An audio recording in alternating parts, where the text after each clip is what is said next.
Pickleball Diaries presents Cling on the Court with your host, Lily Brown. Let's go! Hi, everyone. Welcome to Cling on the Court, cracking the pickleball code. Let's come and meet our favorite coach, the performance coach, Coach Jeff again. Thank you, Jeff, for coming onto our podcast again. And today we're going to continue our series about the muscle science, stroke by stroke analysis. So Jeff, do you want to recap what you talked about in the last two episodes? Yeah, in the last two episodes, we looked at all the different shots or most of the different shots in pickleball and how the body functions and how the body is used in those different shots. And we sort of talked about the difference between the biomechanics or the coordination of body parts for ground strokes, serve, and return of serve, and how that sort of differed from softer shots like drops and resets. And we talked about some of the differences there and the muscles that are engaged and how to sort of use our body during those shots. And then today, I think the plan is to cover how the body's used on the dink and also on volleys as well. Yeah. So looking forward to talking about those.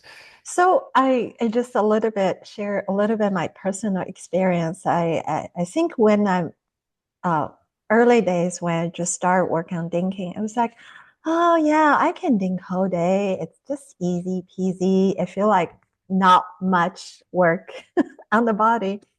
But now when now I'm working on more of the correct form, the right footwork, and I find that like yesterday I was drilling on the dinking, and I like working on the right footwork and getting behind the ball.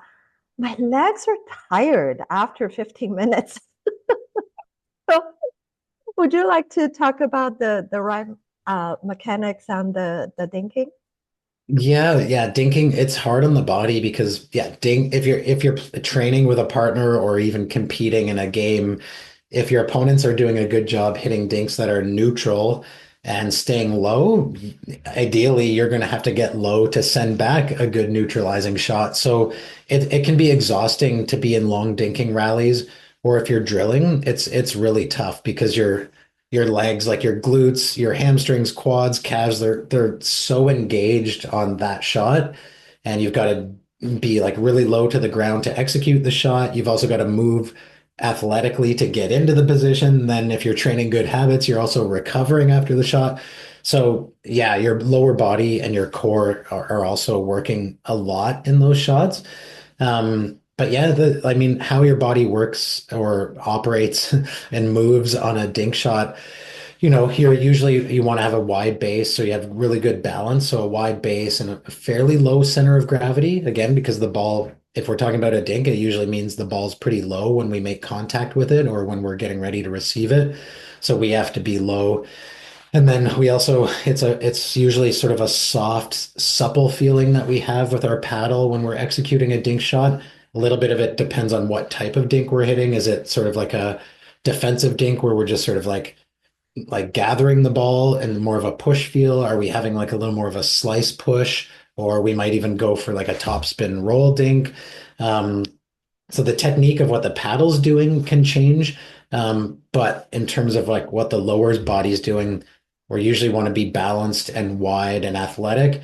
And we usually want to get behind the ball so that our impact point is somewhere out in front of us and like at a comfortable distance from our body, not too far away, not too close. And yeah, that's what's happening when we're in a dink rally.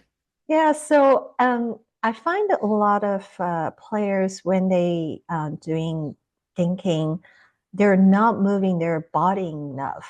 They're outreaching their arms, like the feet are very grounded, or like stayed locked on the ground.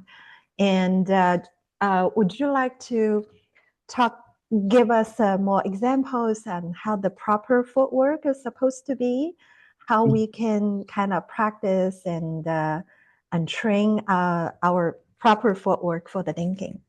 Yeah, I mean, yeah. So On all shots, like having good setup to the ball, and setup again is referring to the reception skills. So your ability to have your body and paddle prepared in the right spot, and to be there on time is super important if we want to control the paddle and control the shot.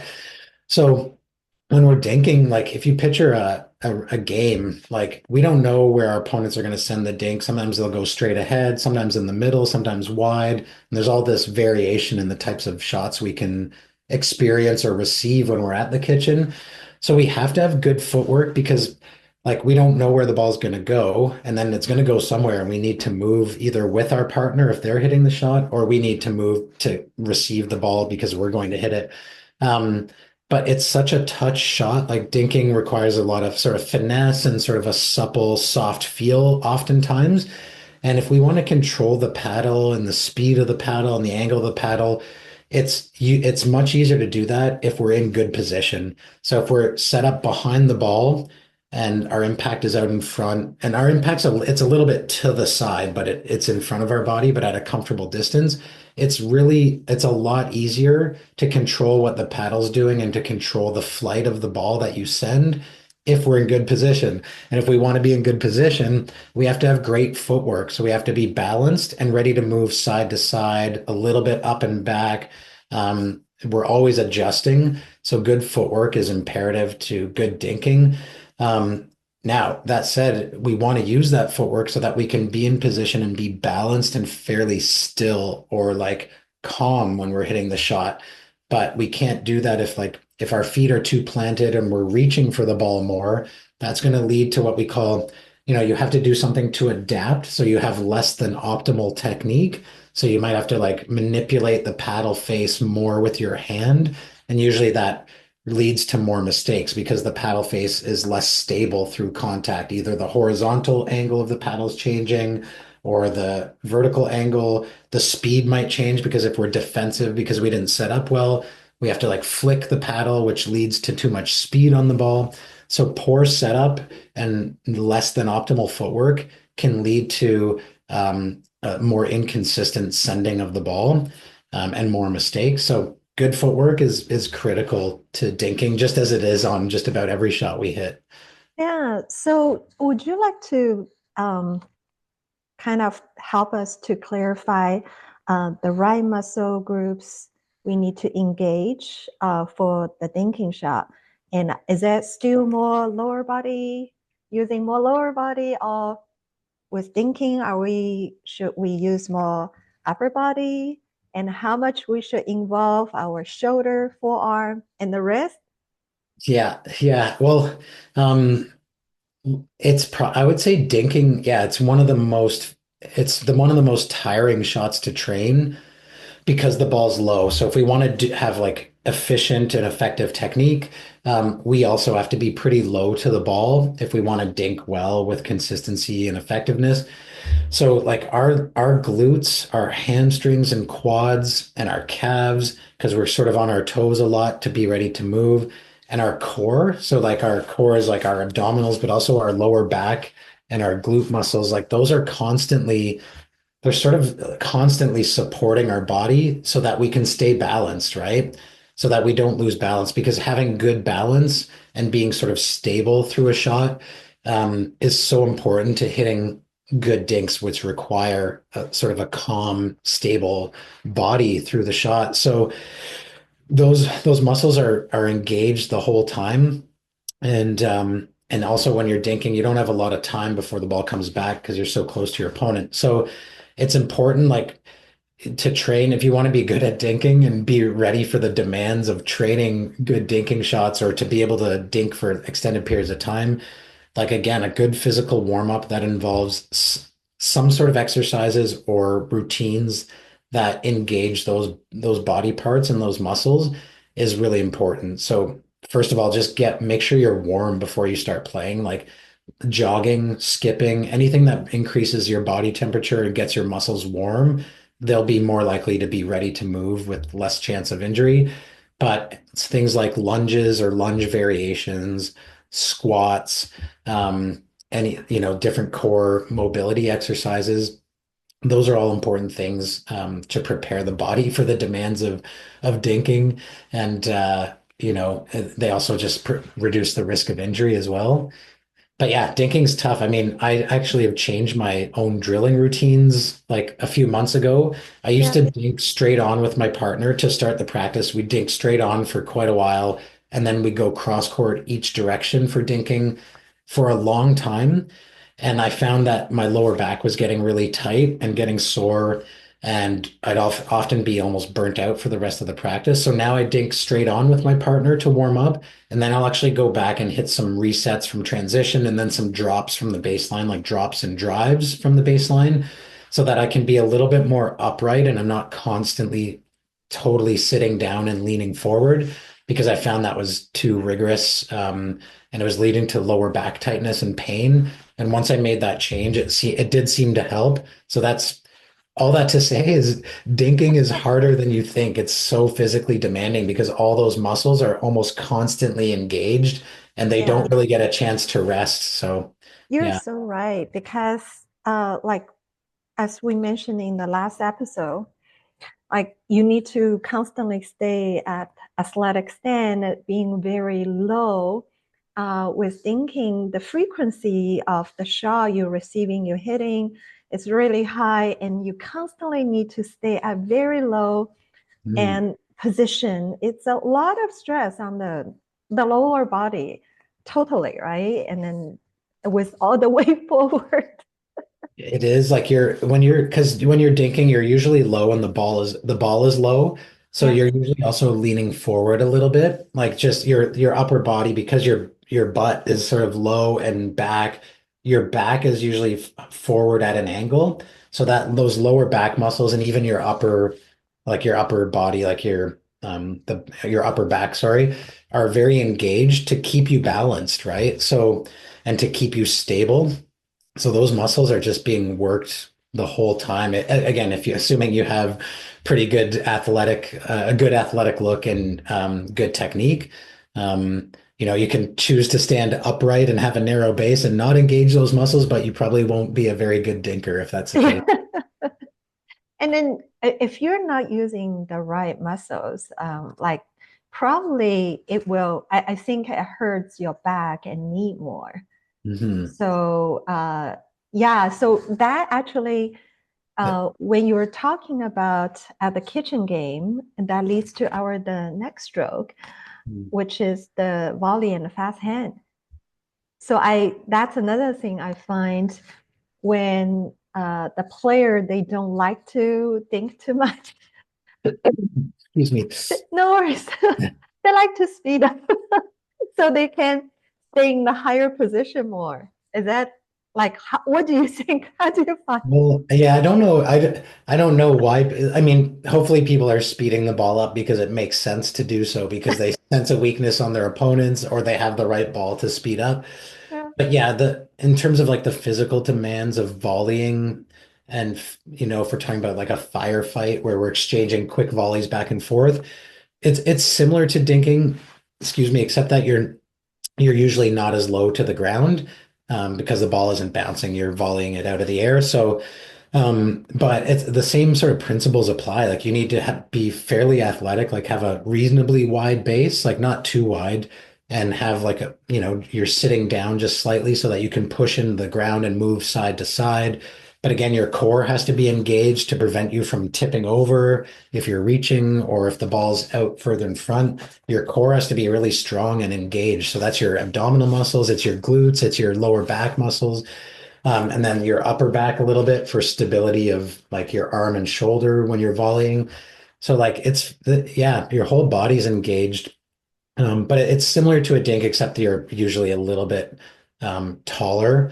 Obviously, the how high you are in terms of your athletic stance will vary depending on the height of the ball that you're receiving and the height of the contact point. Um, but yeah, no, it's again, volleys usually if we're exchanging from close range, the ball's coming quickly. So that means like we need agility, balance, and we need like dynamic balance. So we have to be very athletic and very ready to move. Our body needs to feel athletically engaged so that we can move and react quickly and also recover quickly for the next shot. Yeah, I find with volley and fast hand, it also requires you move your body position a bit, but it just the right amount. And another thing we see a lot from our the clean customer and feedbacks is because a lot of players they're still not engaging the right muscle and move the right way. So a lot of volley being hit in the awkward position and cause upper body injury, like on Yeah. the shoulder. Once again, the forearm part when you kind of like outreach to a muscle to a ball. If you engage with the correct muscle, and it will have less stress on it. But yeah, do you mind to kind of elaborate a bit more the right techniques for the volley and fast hand? Like Yeah. how should we move and shifting the body? Well, similar to what I've mentioned we've talked about on other shots, like to have good technique, which again, good technique, it's efficient. So it requires minimal power or minimal effort to generate sort of maximal power. And efficient technique is also safe. So like if it's efficient, it means you can do it many times over and over again with fairly low risk of injury. But if we want to have technique that's efficient and effective, we also need to be in the right position. So our impact point, like where we make contact with the ball in relation to our body, is so, so important for the technique and the execution of the shot, but also for reducing chance of injury. So on a volley, like on our backhand, we want to make sure that the contact point is somewhere out in front, like not too far, not too close.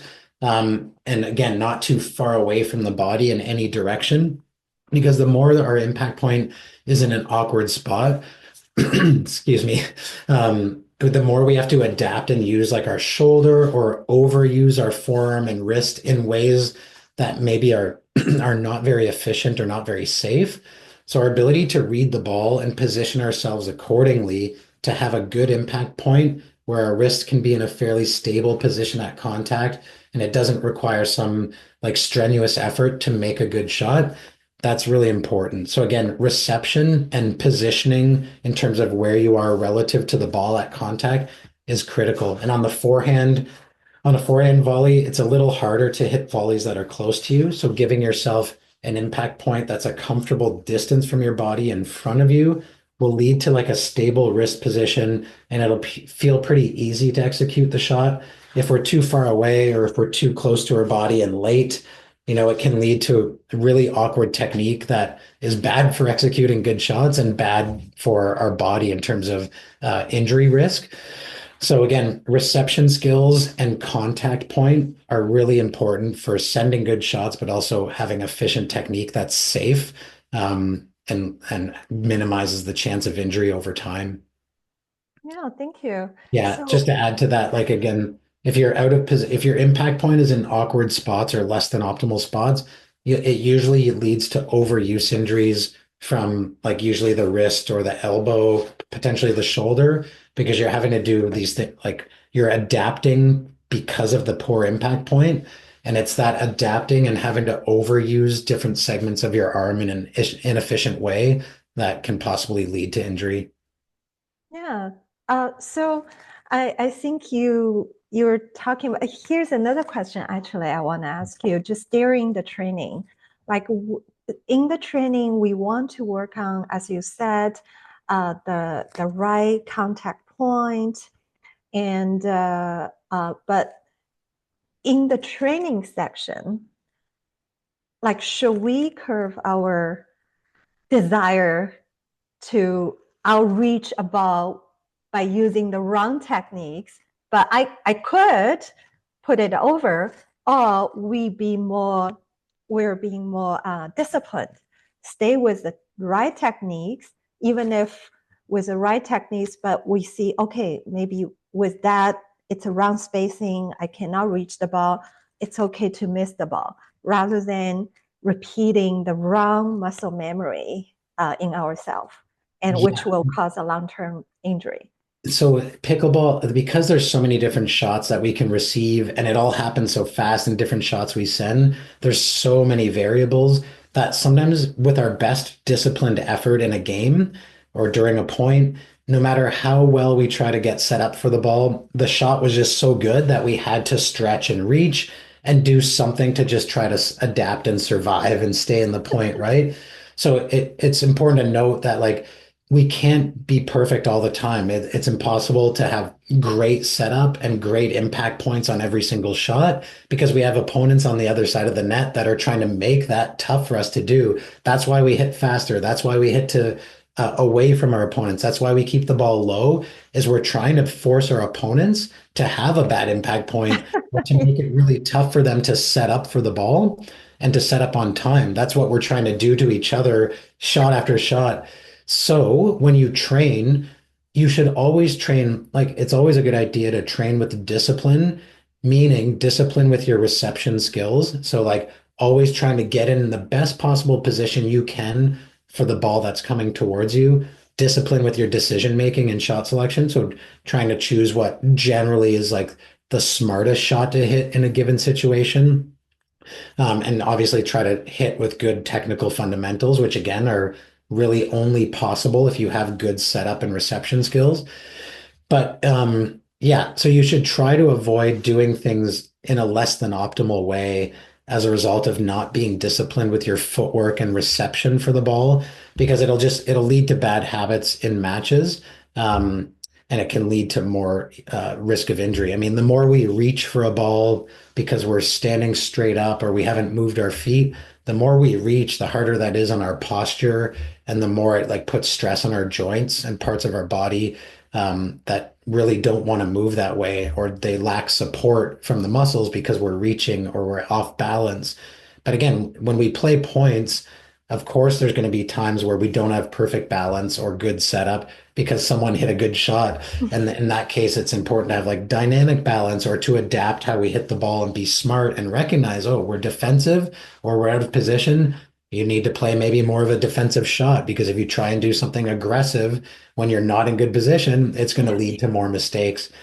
So to answer your question, yeah, being disciplined with your training in terms of reception and shot selection and trying to have some good technical fundamentals in place is super important. It'll improve your game, obviously, and probably minimize the risk of injuries. Yeah, because like recently I witnessed some injury right under my eyes, and players, it's just in the rec game, and in the club rec game, player reach out for a ball. For all of us, we can see it's unsavable, and then that player reach out, and actually a few cases reach out for that ball and injure the right in front of our eyes. And that's another thing I want to kind of tell all the players, and it's not worth it. Don't do it. It's not worth the injury. You don't need to save that ball. It's only a wrecking. Yeah, that's an interesting point. Like even sometimes you get a net cord and the ball just trickles over the net. Yeah. And it sometimes like you're at the kitchen line to get to that ball requires the most explosive movement. And that's where you see a lot of Achilles or calf injuries in those types of situations where you have to go forward quickly and your calf and Achilles lengthen faster than they're prepared to.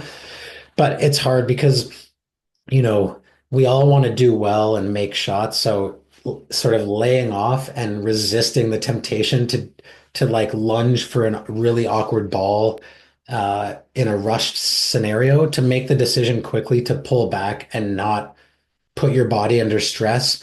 That's a really tough skill or ask of most people, because they care and they want to make the shot, but also just the awareness to just like recognize like, oh, to lunging for that low net cord ball is unsafe. Like making those decisions quickly it's really hard. Yeah. But again, it's like, since we're talking about how the body moves and functions in all these different shots, and it just comes back to preparing your body to play. It doesn't matter what level you are. Like I really believe everyone should be doing some sort of warm-up routine. And if you don't do an off court, or like if you don't do a good warm-up routine before you get on the court, You should make sure that at least your pickleball warm up. So before you play a game and you hit dinks, volleys, drops, drives, serves, returns, you should extend that part of the warm up before you start playing so that your body is warm and your muscles have gone through a pretty full range of motion so that they're prepared to move and meet the demands of the sport. Yeah, I think it's so important. That's why, like, I think we're moving to the next topic is the injury prevention. I think for all the pickleball players, we have the pro players like you, and also majority of us were the amateur players. We play for fun. Pickleball is a very healthy hobby for us. The reason why we play, we want to get most of the fun from a sport which can give us such an entertainment, social life, and a workout. So how to help ourselves to last longer and quality time on the court matters so much. So, and Yeah. then with that, like I think we touched base on bits and pieces of like the injury prevention in the previous episodes, and I think you have amazing warm up routine. Like, do you mind kind of sharing your experience with us? Yeah, yeah. Well, yeah. So my friends, when I go to tournaments, joke and call it the old man warm-up routine because I'm often older than some of the people I'm playing with at tournaments. But like for me, I've just learned my lesson the hard way. I've gotten injured because of lack of warm-ups or lack of preparation for my body to play and train at a high level. So it's just, I always tell people it's no longer a choice. So obviously it's a choice. I can choose not to warm up or not, but I love playing pickleball. I want it to be a part of my life for a long time. So it's no longer a choice. I just have to do it. So yeah, I would say like some people don't know what to do, but you can go online and you can just type in or Google warm up routines or go to Chat GPT and like good physical warm up routine for pickleball. And you'll get some basic things there. But I think the key ingredients of a good warm up are number one is just that you get warm. So you increase your heart rate and you do something for long enough that your muscles, your body temperature and your muscles actually get warm. That was something actually like a physiotherapist had told some young athletes I was working with at the time. Like the most important thing is that you get warmed because at least your muscles will be a little bit more ready to lengthen. Yeah. Um, but generally, like a good warm-up routine, if you like, it consists of three phases. There's the activation phase, which activation just means like jogging. So jog around a court or jog on the spot for, a few minutes until your heart rate's getting up. So it's not super intense, but you're getting your temperature up and your muscles are getting warm. You're taking them through a gentle range of motion. And then the next phase usually is what we call like joint mobility or like dynamic stretching or dynamic movements. And that's where you go into specific movements like a series of walking lunges. Those could be forward lunges, they could be reverse lunges. And then maybe some squats. There's things called like Superman pose where you work your hamstring. And so, but you do what's called like dynamic stretching. So not static stretching, but a series of movements that take most of your body parts through a different range of motion. Those could be things like shoulder circles, side shuffles with arm swings, butt kickers, high knees. Like butt kickers activate your hamstring because you're taking your heel up to your butt, so your hamstring has to work. High knees, you're working your calves, but also like your hip flexors because you have to lift your knee up sort of to your belly button level before it goes back down. So that's the second phase. And then the third phase would be what we call like neuroactivation or doing some sort of like faster footwork stuff. That's more like quick movements for very short bursts of like 3 to 5 seconds max, where you're just sort of getting your mind and body ready to move quickly and react. And you shouldn't do those until you do feel quite sufficiently warm. So again, there's three phases. There's activation, then there's what we call like dynamic stretching or dynamic mobility, and then finish with something that involves quick footwork or we call it neuroactivation. Neuro meaning like the signal goes from the brain to the body, and those are like 3 to 5 second little quick things. Lots of rest just to get yourself prepared to move quickly. Yeah, exactly. Like when we R&D all our cleanware, like we really focus on the blood flow and bring the oxygen to the right muscle, and it helps the kind of fill up your muscle right there. And we talk about there's so many sudden movement, and often I see the player outreach, lunge, and oh no, it's like a pause. Suddenly, like the muscle strain, like the damage happened at the right moment.